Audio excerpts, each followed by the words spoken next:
The Christ Letters, with enhanced narration and text.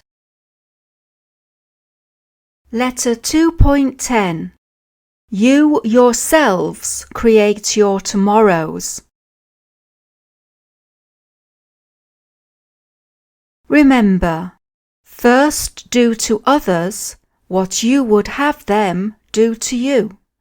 Then there will be peace and contentment in your minds and hearts, and the Father will be able to do its love work within your bodies, minds, and hearts. Give and give abundantly, and rejoice that you have gifts to give to those in need, because as you give, so will your gifts be restored to you in the way that you most need them. Give with happy hearts.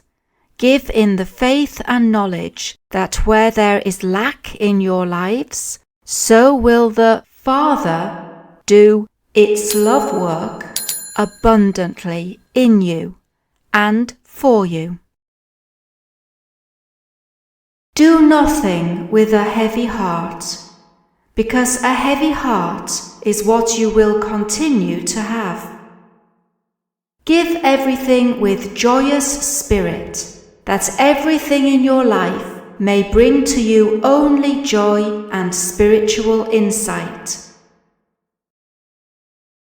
A man commented, "This is against man's nature. It is natural to be anxious about the future. Clothes are expensive. Food is not easily come by. Life is a constant struggle." I answered him in a loud voice because he was only saying what I knew most of my listeners were thinking. But you do not know for sure that tomorrow you will be struggling to live. You do not know that tomorrow you won't have a splendid job or any other wonderful thing come your way. You do not know this, but you are making very sure for yourself that there will not be a marvelous job or some other wonderful opportunity in your life, because you are creating the circumstances of your tomorrows. He was angry. I am? How am I doing that? Have I not just told you? I turned to the people laughing. Tell me, how has this man up front in the red cloak created his tomorrows? The crowd was silent. Then a very young man, Mark, shouted to me, "I know! He said he would be struggling to buy food and clothes. You have told us that what we think and talk about is what we will get." Exactly, I said. You are a very clever boy. You have understood. Take care that you do not create for yourself the things you do not want. And I will be happy for you to become my disciple when you are older and your parents will let you go. Some of the people laughed, but some did not. I could see that they did not believe a word I was saying. You will never enter the kingdom of heaven by being anxious. If you are having a hard time today, why moan about it? Will it make you feel better if you go about complaining? Will your crying brighten your day? And if you are anxious about your tomorrows, you are making your tomorrows burdensome and weary, even before you get to them. Why do it? What good will it do for you? When did anxiety ever accomplish anything for you? You might as well try to make yourself taller by being anxious that you are short.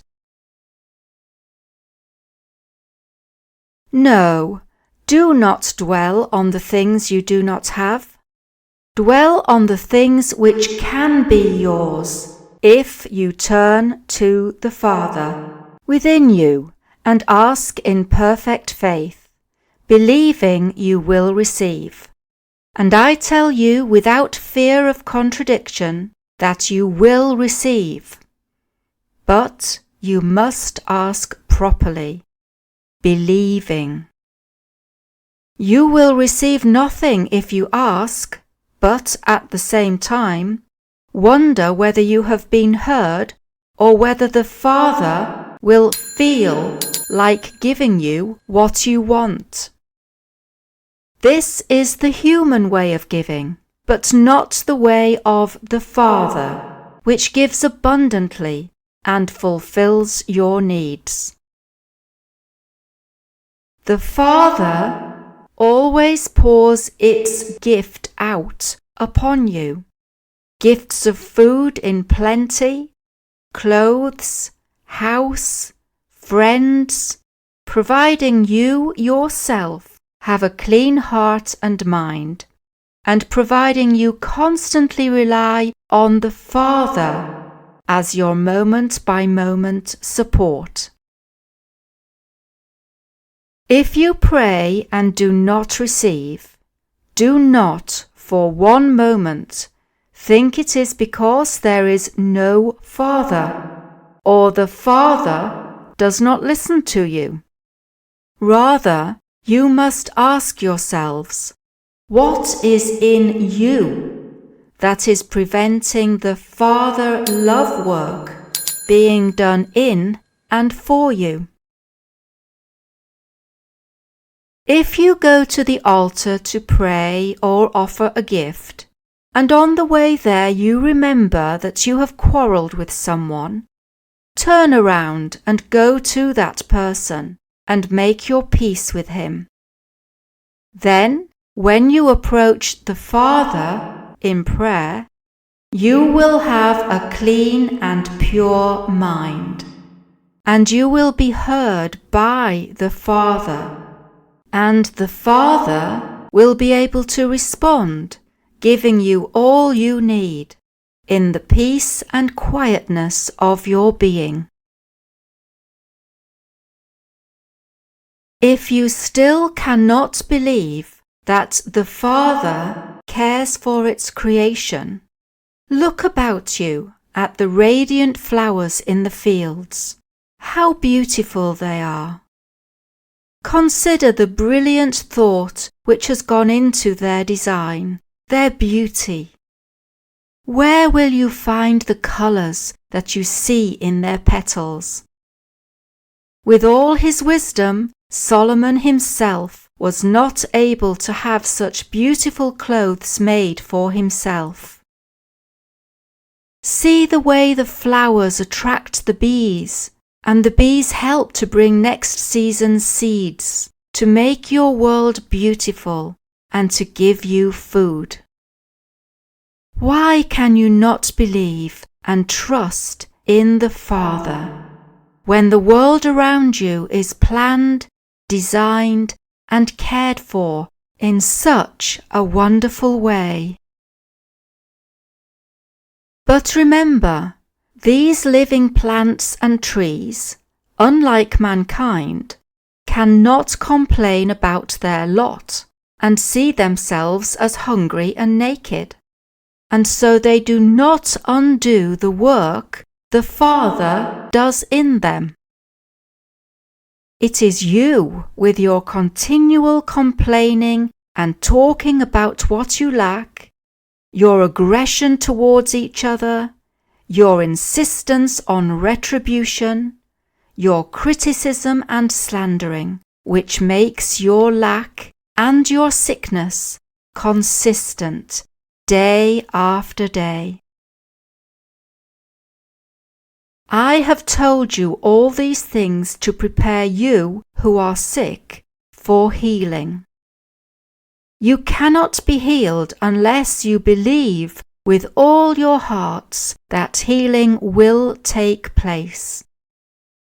Remember that sickness of the body arises from an illness within the mind, such as your bad temper, resentments, angers, hatreds.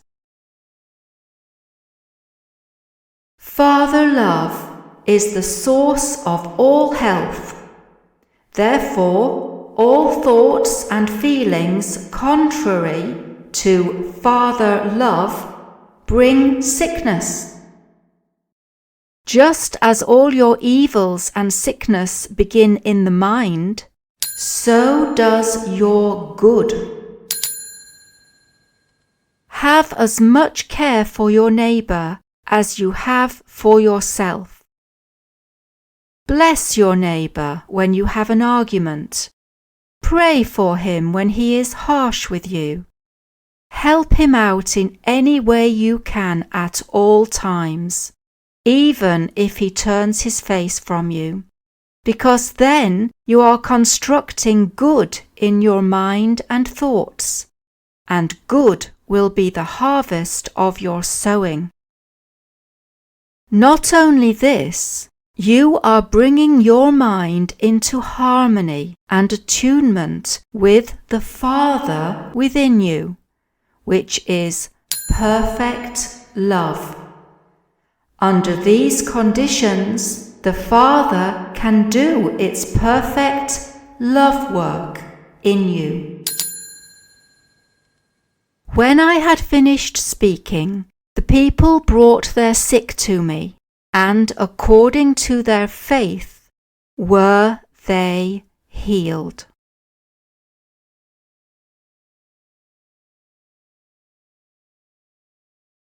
Letter 3 will describe more of Christ's teachings and explain the events leading to his crucifixion and death. He describes in poignant detail his Last Supper with his disciples, when he found himself alone in spirit, because his disciples, till the last, refused to believe he would be crucified. Repeatedly he was misunderstood, and he realized again how little he had managed to teach anyone during his 3 years of missionary work. He was glad to be leaving.